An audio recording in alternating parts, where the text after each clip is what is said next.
다음 부활절에는 꼭 같이 불렀으면 좋겠습니다.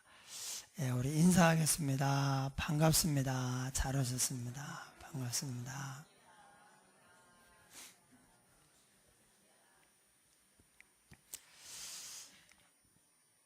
우리가 이 교회 다니는 것을 교회 생활이다 그렇게 말합니다. 또는 믿음 생활, 신앙 생활이라 이렇게 이야기합니다.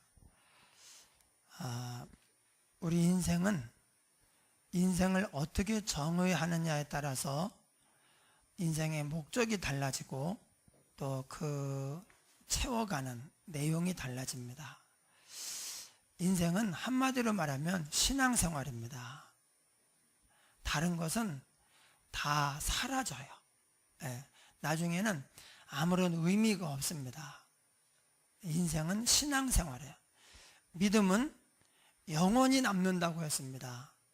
그런즉 믿음, 소망, 사랑 이 세 가지는 항상 있을 것인데 그 중에 제일은 사랑이라.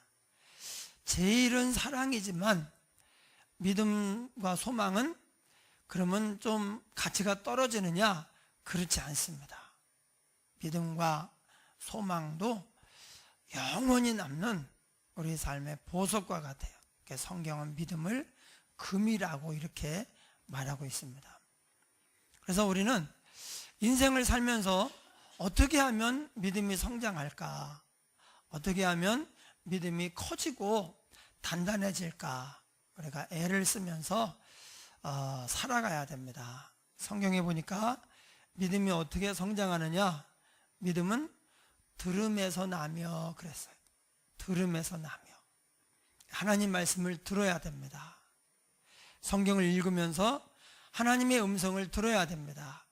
그럼 믿음이 성장을 하고 커지고 또 강해집니다. 또 기도할 때 믿음이 성장합니다. 왜냐하면 믿음이라는 것은 예수님 안에 있다예요. 예, in Jesus Christ, in God, 하나님 안에 있다. 이게 믿음인데 기도가 뭡니까? 하나님께로 자꾸 들어가는 거예요. 기도를 안 하면 우리 마음이 우리 삶이 나도 모르는 사이에 점점 하나님으로부터 멀어져요. 점점 이게 떠나요. 그래서 기도를 안 하면 자꾸 교만해지고 세상 것들이 자꾸 눈에 들어오고 커 보이고, 예, 자기를 위해 살게 됩니다. 근데 기도하면 겸손해져요. 기도하면 자꾸 하나님께로 들어가니까 믿음이 생기고 커지고 단단해집니다. 믿음이라고 하는 것은 우리에게 생명과 같습니다. 그냥 믿음이 없잖아요. 그럼 여기서도 혼자 어떤 외로움이나 두려움 또 어떤 공허감과 싸우다가 그냥 어느 날 갑자기 죽으면 끝나는 거예요. 제가 엊그제 그 서덕윤 집사님 이제 임종이 얼마 남지 않았다고 그런 이제 얘기가 들려서 거기 다녀왔는데 가서 이제 마지막 말씀을 전하고 또 이제 우리 김수재 권사님도 얘기를 하고 그렇게 하는데 거기서 너무 제가 잊지 못할 그런 좀 이상한 광경을 봤어요. 그 병원이 이제 그 요양병원이죠. 요양병원인데 이렇게 여기서부터 저까지가 쫙 있는데 전부 다 거의 의식이 없는 사람들이 누워서 수액으로 이렇게 그 링거로 이렇게 생명을 유지하면서 그렇게 누워 있는 거예요. 이제 그 중에 제일 심한 분이 서도균 집사님이에요. 이제 그날 밤 못 넘기겠다고 그랬는데 또 소식이 아직 없는 거 보니까 아직은 하나님께서 불러가지 않으신 것 같아요. 그런데 그 의식이 없고 움직일 수도 없고 이런 분들이 쫙 이렇게 누워 있고 이쪽으로 쫙 누워 있는데 이게 뭔가 그런 생각이 들어서 정말 우리가 나중에 저와 여러분도 그렇게 되지 않으리라는 보장은 없잖아요. 예. 그럴 때 연명치료 안 해야 되겠다. 빨리 천국으로 가야 되는데, 천국으로 가려면 이게 속이 굶어야 되거든요. 이게 그 영양분이. 그래서 자연적으로 우리가 이제 천국 갈 때가 되면 더 이상 음식을 먹을 수가 없어요. 음식을 먹을 수가 없는데 링거로 막 이렇게 넣어가지고, 그래서 생명을 막 몇 개월이고 몇 년이고 연장을 시켜서, 그렇게 해서 의식도 없으면서 고통스러운 가운데 이 땅에서 그냥 있는 거예요. 정말 불쌍한 모습으로, 연약한 모습으로. 그래서 인간의 존엄한 죽음, 인간의 존엄성에 참 역행을 하고 있어요. 그래서 그걸 보면서 진짜 우리가 어떻게 될지 모르고 내가 어떻게 될지 모르지만 연명치료 가능성이 없다 그러면 산소호흡기 링거 그거 맞지 않도록 해요. 요새는 그거 이제 미리 작성하는 게 있어요. 근데 그 죽기만을 이제 기다리고 있는 거예요. 예, 죽음의 시간만을 기다리고, 가족들이 가끔씩 와보고, 본인은 천국 가야 되는데 못 가고 여기서 붙잡고 있는 거예요. 그래서 참 안타깝고, 그 광경이 이런 모습은 처음 봤어요. 왜냐면 다른 데는 다 병실이 있어 몇 명씩인데, 여기는 한 번에 다 뚫려가지고 쫙 있는데 전부 다 무의식이에요. 근데 그 광경이 눈에 선하고 잊혀지질 않아요. 예, 무슨 얘기하다가 어쨌든 믿음이 없이 살다가는 다 그렇게 되는데, 그러고 나서 이 짧은 인생을 그렇게 두려움과 슬픔, 외로움 속에서 그 안달복달을 하며 살다가 그리고는 지옥에 떨어지는 것입니다. 그게 인생이에요. 그럼 믿음의 사람은 이 땅에 사는 동안에 주님과 함께 가요. 예수님이 우리의 참된 위로가 되어주시고 영원한 생명이 되어주시고 언제나 동행하셔요. 사람은 아무리 사랑하는 사람도 같이 못 가는 데가 있어요. 함께 할 수 없는 곳이 있습니다. 그런데 예수님은 어디든지 우리와 함께 하셔요. 그리고 우리의 장막 벗어나 떠날 때 우리 영혼을 싹 이제 받으셔가지고 천국으로 우리를 이끌어 가시는 거예요. 믿음은 생명이고 전부예요. 또 이 세상을 살아가면서 믿음은 우리 인생의 가장 큰 무기요 자원입니다. 재산입니다. 믿음 없이 살아가는 것은 전쟁터에 총 안 가지고 가는 것과 같아요. 총알이 핑핑 날아다니고 적이 지금 쏘려고 노려보고 있는데 총이 없이 어떻게 갑니까? 그래서 군대에서 총은 생명이다, 총을 안 가지고 왔다, 뭐 작살 납니다. 왜? 생명을 놓고 온 거나 마찬가지예요. 총이 이상합니다. 보통 때 항상 총을 가지고 다니지만 보통 때에는 총알을 안 넣어요. 총알을 넣지 않고 그냥 빈 총으로 가지고 다니거든요. 외부에서 볼 때에는 이제 적군이 볼 때에는 이제 적군이 보이는데 아마 있는 사람들은 총알을 넣고 다닐 거예요. GP, GOP. 근데 우리 후방에서는 총을 가지고 다녀도 총알을 안 넣고 다녀요. 그럼에도 불구하고 총을 가지고 다니면요 든든해요. 예, 무슨 짐승이 나타나거나 뭐 적이 있거나 총을 탄창 딱 해가지고 장전하고 다니잖아요. 그러면 그렇게 든든해요. 왜냐하면 이걸 통해서 원수를 제압할 수 있죠. 나를 보호할 수 있고 우리를 보호할 수 있기 때문에 그래요. 여러분, 그게 믿음입니다. 여기 믿음의 사람들을 쭉 이야기를 했습니다. 지금까지 9명을 얘기해서 아벨, 에녹, 아브라함, 이삭, 야곱, 요셉, 모세, 라합, 이렇게 해서 9명을 얘기하고, 그 다음에 이렇게 말합니다. 내가 무슨 말을 더 하리요? 믿음의 사람과 그들의 삶에 대해서 뭐 더 얘기할 게 뭐 있느냐? 이 정도면 되지. 기드온, 바락, 삼손, 입다, 다윗과 및 사무엘과 선지자들의 일을 말하려면 내게 시간이 부족하리로다. 예, 여기서도 이제 또 몇 사람을 더 얘기하면서 믿음의 사람들을 언급을 하고 있습니다.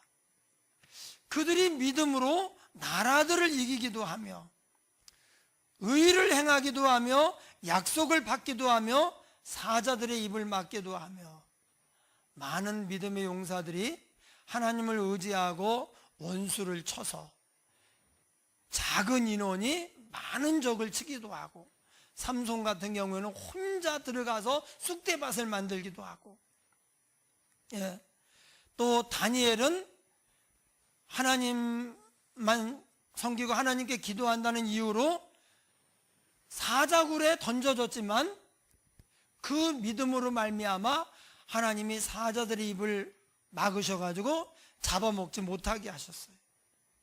불의 세력을 멸하기도 하고, 다니엘의 세 친구는 왕의 신상에게 절하지 않는다는 이유로 풀무불에 던져졌지만, 그래서 금방 불에 타서 죽을 거라고 생각했는데 그들이 죽지 않고 불 속에서 막 걸어 다녀요.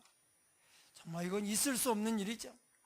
그런데 3명을 던졌는데 왕이 보고 깜짝 놀랐어요. 3명을 던졌는데 4사람이 불 속에서 막 서로 이렇게 얘기를 하면서 좌담을 나누면서 돌아다니고 있는 거예요. 근데 그 한 사람의 이름은 신들의 아들과 같더라. 그래서 구약 성경에 예수님이 몇 번 나오는데, 우리가 신학적으로 볼 때 그때 불에 던져진 다니엘의 세 친구에게 나타나셔서 그들을 불로부터 해를 입지 않도록 하시고 함께 다닌 분이 예수님이다, 이렇게 이제 우리가 보고 있습니다. 믿음으로 왕의 신상에게 절하지 않고, 그럴지라도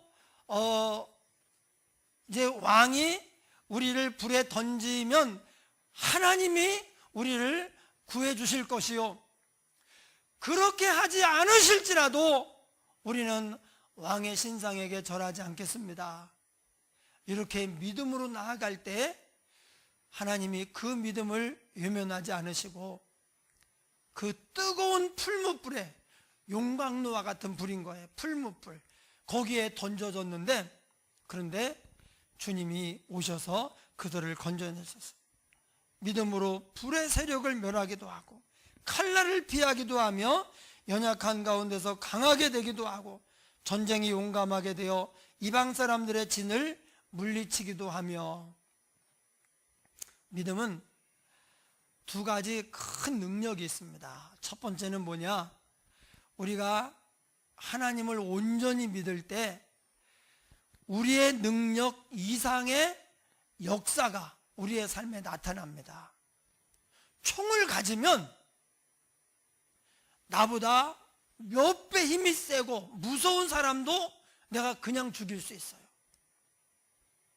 옛날에는 장군들이 다 누구냐? 힘이 센 사람들이에요. 등치가 거의 힘이 센 사람이 장군이었는데, 총이 발명되면서부터 이제 그런 게 필요가 없어요. 아무리 힘이 세도 총 한 방 맞으면 죽으니까. 그래서 이제 옛날과 지금하고 이제 어떤 전쟁의 어떤 개념이 달라졌어요. 우리가 총만 있으면 아무리 큰 사람도 강한 사람도 근육질도요, 우리 앞에 꼼짝을 못합니다. 전혀 무섭지 않습니다. 총 가진 사람이 갑입니다. 총을 가진 사람이 손 들어. 그러면 손 들어야 돼요. 안 들면 쏜다. 그러면 들어야지. 어떻게 하겠어요? 진짜 쏴버리면 되니까. 나를 해치려고 하는데 총을 가지고 있는데 안 쏘겠습니까? 조용히, 소리도 크게 손 들지? 조용히 얘기하면 돼요. 안 들면 쏘면 돼요. 그럼 옆에 다 듭니다. 왜? 총을 가진 사람이 갑인 거예요. 우리 인생은요, 믿음을 가진 사람이 갑인 거예요. 믿으면 나라들을 이기기도 하고 불의 세력을 멸하기도 하고 칼의 위험에서 벗어나기도 하고 어떤 큰 문제도 믿음으로 나아가면 그 문제가 해결이 됩니다. 우리가 감당할 수 없는 어떤 큰일, 위대한 프로젝트, 큰 꿈도 우리 혼자 가면 아무것도 할 수 없지만 믿음으로 나아가면 하나님이 그것을 이루셔요. 그래서 믿음은 뭐냐? 나 혼자 가는 게 아니고 주님과 함께 가요. 하나님과 함께 가서 하나님의 능력으로 하나님의 비전을 위해서 쓰임받아 그 위대한 역사를 이루는 것입니다. 여러분, 우리가 신앙생활 하면서 나 혼자 열심히 살다가 이렇게 그냥 이렇게 살다 가겠다 그러면 안 됩니다. 문제가 생길 때 나 혼자면은 어쩔 수 없어요. 당할 수밖에 없고 고통을 받을 수밖에 없습니다. 그런데 하나님이 나와 함께 하시면 이제 문제가 달라지는 거예요. 예수님이 나와 동행하시면서 도와주시면 이 결과가 달라지는 것입니다. 그래서 믿음은 뭐냐? 주님과 함께 가니까 어떤 문제를 보는 시각, 어떤 프로젝트를 보는 시각이 달라져요. 그래서 우리가 자꾸 기도해서 어떤 어려움이 왔을 때, 큰 문제가 있을 때, 또 우리가 할 수 없는 해결해야 되는 큰 일이 있을 때 그것을 그냥 포기하고 낙심하고 물러서면 아무것도 할 수 없지만 하나님 아셔야 됩니다. 하나님 살려주세요. 하나님 도와주세요. 하나님 이 큰 일을 이루어 주시기 원합니다. 그렇게 해서 하나님을 체험하면 그러면 이제 우리의 믿음이 더 커지는 거예요. 그래서 여러분, 우리 교회도 보면 믿음이 좀 큰 사람도 있고 견고한 사람도 있고 또 작은 사람도 있고 믿음이 별로 없는 사람도 있어요. 그런데 그 차이가 어디 있느냐? 자기 삶에 하나님을 체험한 사람들은요, 그 믿음이 흔들리지를 않아요. 죽을 고비에서 하나님을 체험하고 살아났다. 그럼 웬만한 일이 생겨도 흔들리지 않아요. 하나님을 떠나지 않습니다. 근데 삶에 아무 일이 없었어요. 사실 아무 일이 없지는 않는데 무슨 문제가 있는데 하나님의 도움을 입어서 이걸 넘어서야 되는데 하나님의 도움을 입지 않고 그냥 당해버렸어요. 그래서 고통을 받고 약해지고 이렇게 됐어요. 그러면 하나님을 체험하고 믿음이 성장해야 될 이 문제가 오히려 복이 되고 하나님의 능력을 경험해서 우리의 삶을 오히려 성장시켜야 될 이 문제가 나한테 고통만 주고 끝나버린 거예요. 그러면 믿음도 성장하지 않고 고통만 남아서 나는 그것 때문에 인생이 약해지고 인생의 치명타를 입고 쓰러진 거예요. 그래서 큰 꿈을 꾸던 사람이 다 접어야 되고 이렇게 살면서 위대한 일을 하고 싶은 사람이 그런 꿈을 더 이상 꿀 수 없는 그런 불쌍한 사람이 되는 거예요. 그래서 여러분, 인생의 모든 시련은 또 우리가 넘어가야 될 장애물이나 큰 프로젝트는 전부 뭐냐? 하나님을 체험해야 되는 그런 사안들입니다. 그 일을 통해서, 이 문제를 통해서 하나님을 경험을 해야 됩니다. 그래서 거기서 하나님을 경험하면 하나님을 믿는 믿음이 성장하게 됩니다. 그래서 그 사람들이 성경에 기록이 되는 거예요. 원수가 쳐들어와서 전쟁이 났습니다. 나라가 망하게 생겼습니다. 그런데 기드온이 큰일 났다 그러고 있는데 하나님이 오셔가지고 네가 구원하라 그래요. 제가 뭔데 구원합니까? 제가 아무것도 아닌데 어떻게 구원합니까? 그랬더니 내가 너와 함께 하겠다. 빨리 군사를 모집해라. 군사를 모집한다고, 우리 하나님이 함께 하신다고 하니까 우리 미디안을 향하여, 우리를 괴롭히는 미디안을 대항하여 싸우러 갑시다. 싸울 사람들은 모이시오. 그랬더니요, 기드온이 누구라고 모입니까? 그런데 하나님이 함께 하니까 32,000명이 모였어요. 그때 미디안은요 18만 대군이에요. 이 32,000명은 정식 군사가 아닙니다. 농사 짓다가 하나님 우리와 함께 하신다니까 싸우러 갑시다. 그러니까 우리가 나라를 싸워야지, 보니까 내가 가야 되겠네. 그래가지고 온 사람들이에요. 농사꾼들, 또 목동들, 이런 사람, 정식으로 훈련받은 군인들이 아닙니다. 하나님 뭐라고 하느냐? 32,000명이 모였는데 이 중에 오기는 왔는데 전쟁하는 것을 두려워하면서 어떻게 하지, 도망을 쳐야 되나, 어떻게 하지 이러고 벌벌 떨고 있는 사람들이 있다. 그런 사람들과는 내가 못 가겠다. 그러니까 두려워하는 사람들은 다 가라고 해라. 그랬더니요 32,000명 중에서 22,000명이 갔어요. 10,000명이 가고 22,000명이 남은 게 아니라 22,000명이 가고 10,000명이 남았어요. 아니 32,000명이 다 가도 지금 저쪽 18명, 여기는 3명 하고 2분의 10분의 2인데 이거 어떻게 싸웁니까? 그들은 정식 군인들이고 여기는 농사꾼들인데 하나님이 보내라는 거예요. 그러더니 또 이상한 명이 떨어져요. 아직도 너무 많다. 네? 아직도 너무 많다는 거예요. 하나님의 계산법이 좀 이상해요. 그러더니 훈련을 하다가 이제 개울에 가서 물을 먹게 하면서 물을 먹는데, 어떤 사람은 이 흘러가는 물에 처박고 이렇게 물을 마시는 사람도 있고, 어떤 사람은 또 이러고 손으로 떠먹는 사람들이 있었어요. 그걸 구분을 하래요. 근데 처박고 물을 먹는 사람이 9,700명, 떠가지고 이렇게 좌우 경계를 하면서 먹는 사람이 300명. 하나님이 300명 남기고 9,700명 돌려보내라 그랬어요. 아니 어떡하려고 그러시는지, 이건 뭐 싸움을 하려는 건지 말려는 건지. 그래서요 돌려보냈어요. 하나님의 다음 명령이 떨어집니다. 밤에 항아리에 횃불을 준비하고 나팔을 준비하고, 그리고 그 미디안 진을 둘러싸서 여호와의 칼이여, 기드온의 칼이여 그러면서 항아리를 깨뜨리고요 횃불을 높여들고 소리를 질렀습니다. 그랬더니 곤히 잠자던, 왜 이스라엘이 군인이 없으니까 곤히 잠자고 안심하고 잠자던 미디안 사람들이 일어나가지고 어두운 데서 막 창을 들고 다니다 보니까 누가 자기를 푹 찌르는 거예요. 그래가지고 이제 누군지 모르니까 막 서로 막 찌르다가요 다 죽었어요.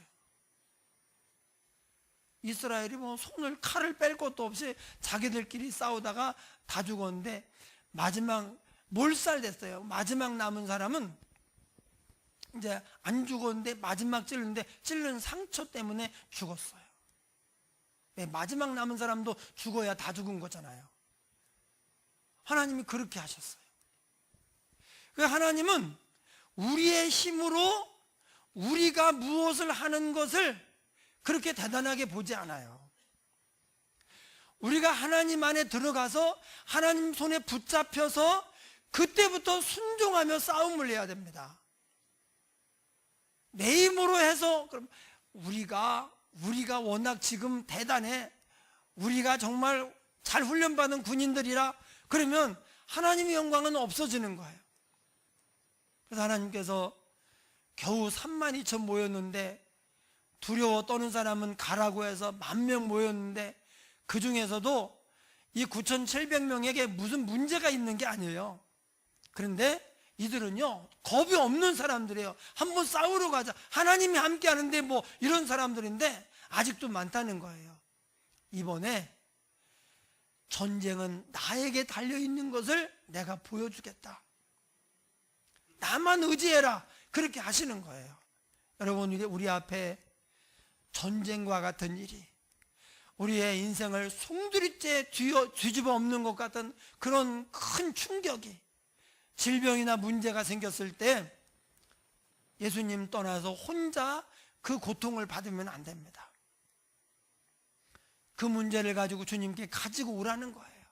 그래서 하나님이 얼마나 좋으신 분인지, 전쟁에 능하신 여호와, 많은 사람들을 치료하는 여호와, 우리의 문제를 해결하시는 예수님을 그 시간에 경험을 해야 됩니다. 할렐루야.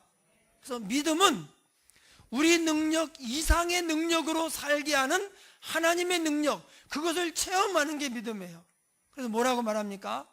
빌립보 4장 13절에 내게 능력 주시는 자 안에서 내가 모든 것을 할 수 있느니라.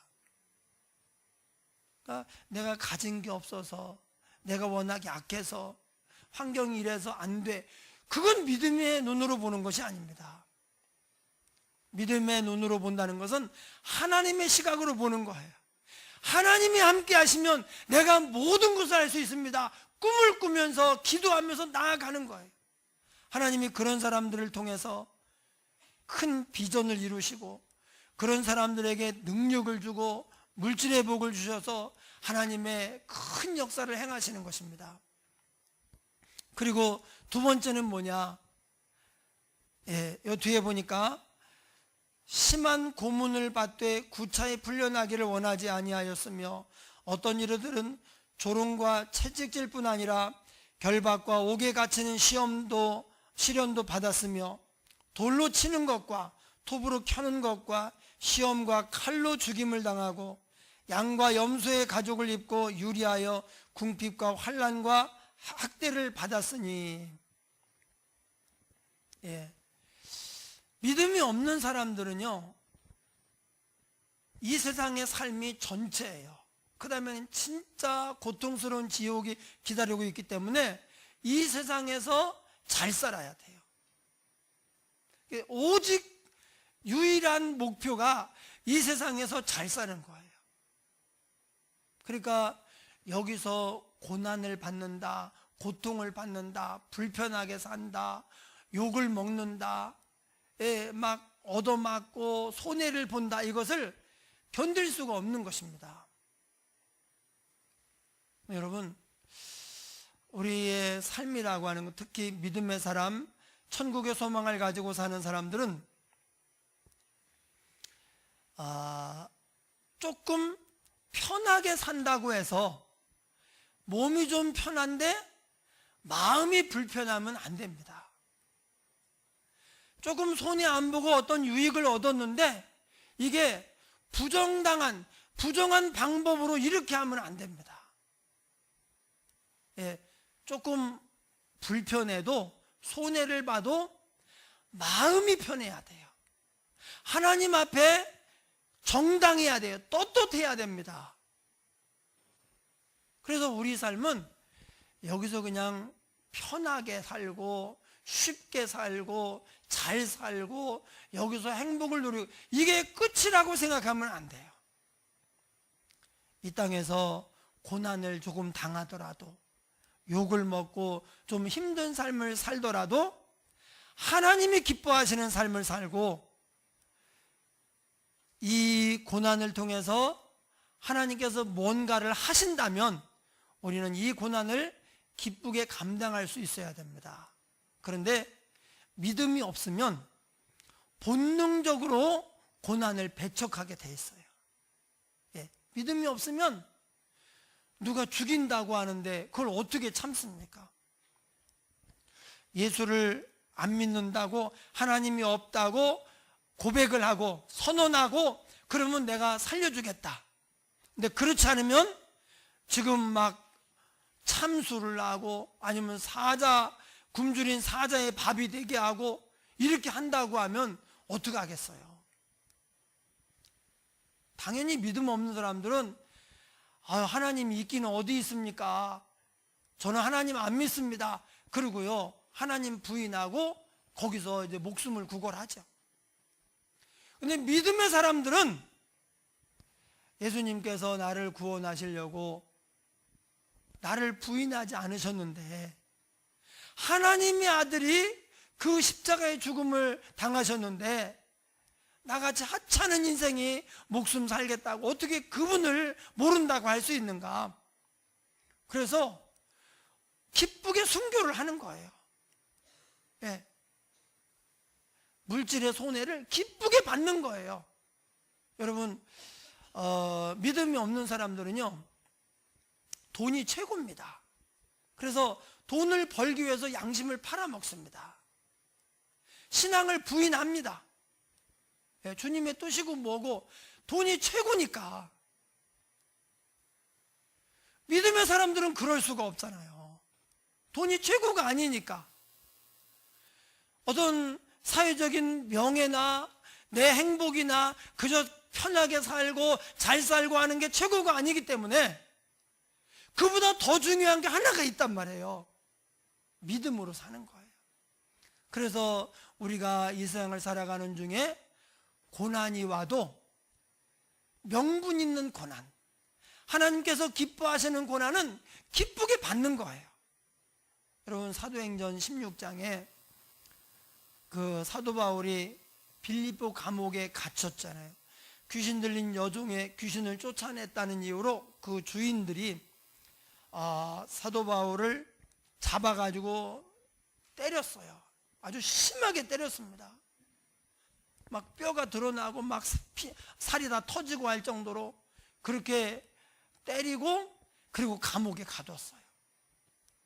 그 다음날 이 재판을 해보니까 사도 바울이 죄가 없거든요. 귀신 들린 사람 귀신 쫓아내준 게 국법을 어긴 건 아니잖아요. 오히려 칭찬을 하면 칭찬을 해야지 귀신을 쫓아냈다고 이렇게 가두고 그럴 필요가 없잖아요.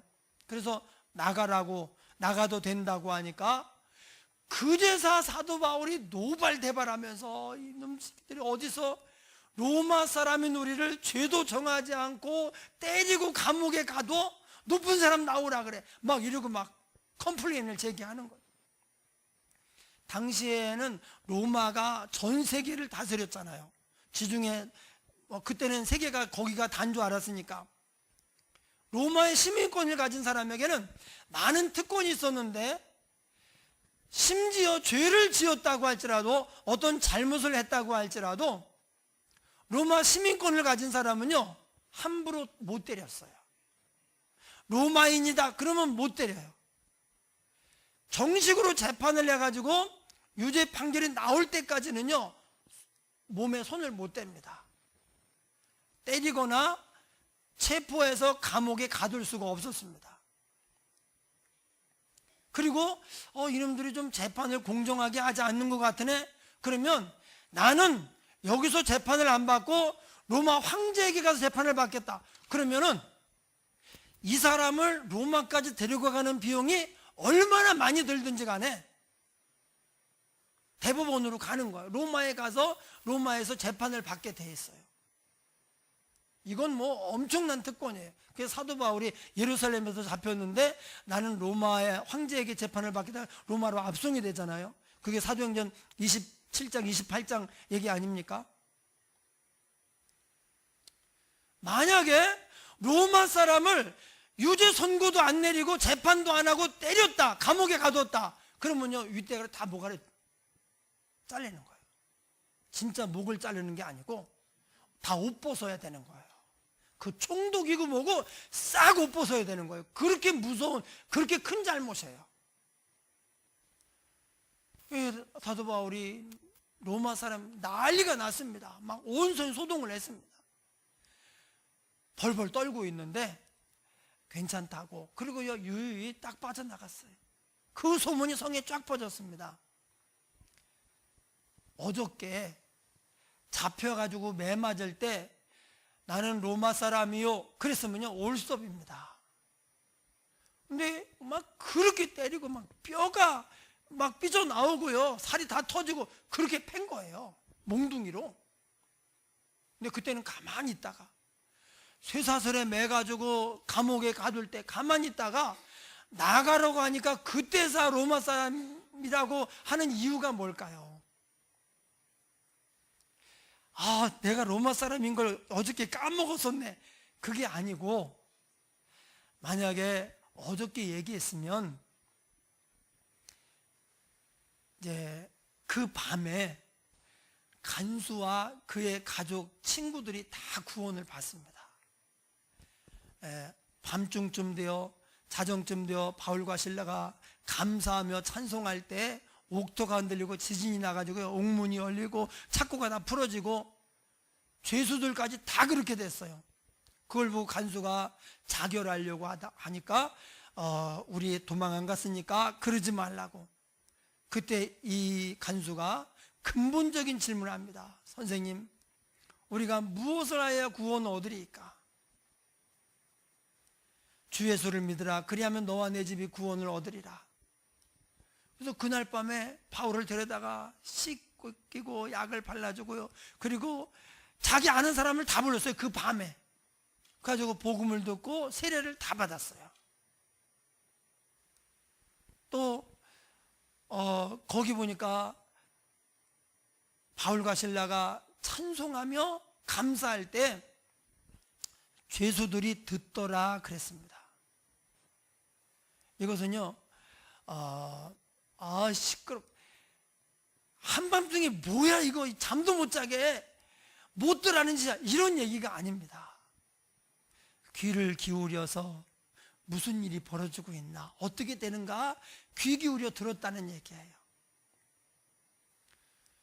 그러자 하나님의 능력이 나타나서 지진이 나고 옥토가 늘고 자기들의 착고가 다 풀린 거예요. 바울이 믿는 하나님이 정말 살아계시는구나, 진짜 하나님이구나, 그것을 이 죄수들이 깨닫게 된 거죠. 저는 생각할 때 비록 죄를 짓고 여기 들어왔지만 이들이 풀려나가서 교회를 찾아갔을 거라고 믿습니다. 자기 평생에 이런 경험 했겠어요? 하나님을 못 만나니까 죄 짓고 거기 들어와 있는 거죠. 하나님을 제대로 만나면 이렇게 안 살 거 아니에요. 그래서 빌립보 교회의 초대 교인들이 바로 이런 사람들이에요. 그 다음에 이 귀신 들렸던 여종은 자기 때문에 그렇게 얻어맞고 감옥에 갇히고 이러더니 그 로마인이래요. 이렇게 안 맞아도 되는데. 그래서 우리를 위해서 안 맞아도, 안 죽어도 되는데 예수님이 이렇게 오셔서 나를 구원하셨구나, 예수님을 진짜 만나게 되는 거예요. 이 귀신 들렸던 여종은요, 빌립보 교회 초대 교인이에요. 루디아, 자주 옷감 장사 루디아하고, 그 다음에 요 귀신 들렸던 여종 간수와 그의 가족, 친구, 친척들, 그리고 출소하는 이제 죄수들 전부 다 빌립보 교회를 찾아가는 거예요. 만약에 고난을 두려워해서 내가 로마 사람인데 때리지 말아라, 그럼 풀려나기는 했지만 이 많은 하나님의 역사는 경험할 수가 없는 거죠. 우리가 욕먹는 것, 손해보는 것, 고난받는 것을 두려워하지 않아야 하나님이 우리를 영적 전쟁터에도 내보낼 수 있고 우리를 쓰셔서 사람들을 구원할 수도 있어요. 하나님의 영광과 그 능력을 이 땅에 나타낼 수 있습니다. 우리가 고난받는 것을 두려워하면 하나님이 아무것도 할 수가 없어요. 그래서 믿음은 고난을 두려워하지 않아요. 믿음은 우리가 가진 능력 이상의 능력을 발휘하게 합니다. 또 믿음은 고난을 두려워하지 않아요. 오히려 기쁘게 고난을 맞이하게 만들고 오히려 고난을 향해서 가게 만들어요. 사도 바울이 그래서 고난을 받은 거예요. 여러분, 이런 사람을, 이렇게 믿음으로 사는 사람들을 뭐라고 하느냐, 세상이 감당치 못하는 사람들이다, 이렇게 말합니다. 세상이 쉽게 흔들 수 있는 사람이 아닌 거예요. 세상이 딱 잡고 마음껏 노략질하고 요리하는 사람이 아니라 세상이 어떻게 해볼 수 없는 사람, 겁을 줘도 안 되고 넘어뜨려도 안 넘어지고 유혹해도 안 넘어가고 세상이 어떻게 해볼 수가 없는 사람이에요. 믿음으로 사는 사람이 이런 사람인 거예요. 예. 세상에게 쉬운 사람이 아니라 세상이 감당치 못할 그런 사람이 돼야 돼요. 우리가 믿음으로 살면 하나님이 우리를 통해서 또 그 능력을 나타내시고 생명을 또 널리 퍼지게 하셔서 많은 사람들을 구원하시고 우리를 통해서 큰일을 행하실 줄 믿습니다. 한번 통성으로 기도하겠습니다. 고마우신 아버지 하나님 감사합니다. 하나님, 우리가 큰 믿음의 사람이 되게 하소서.